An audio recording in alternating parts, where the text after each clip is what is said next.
c'est la suite, hein. C'est ça. C'est la modification du pacte d'actionnaires. Alors, la première partie reprend exactement ce qui a été dit précédemment. Donc, si vous le permettez, je vous l'épargnerai, puisque ça reprend sur l'historique et pourquoi il y a cette délibération.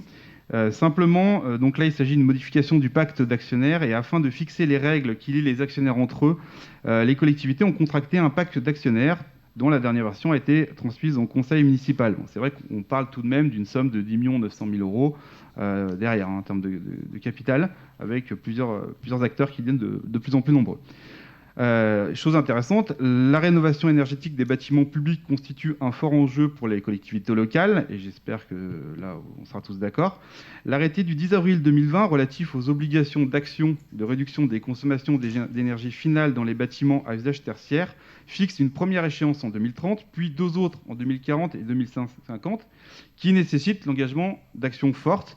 Pour vous donner un exemple très concret, il faut qu'en 2050, les bâtiments consomment 60% de moins que la référence de 2010. Voilà. Cela incite de nouvelles collectivités à se rapprocher de la SPL OSE pour mettre en œuvre ces actions concrètes. La SPL OSE souhaite donc améliorer le processus d'entrée des nouveaux actionnaires, notamment en amendant et en mettant à jour le pacte d'actionnaires.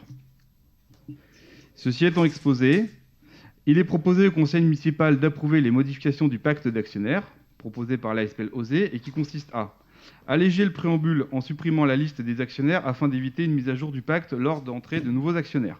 Modifier l'article 4 afin de rappeler le fonctionnement de la société et la décision actée de dissociation des fonctions de président et de directeur général.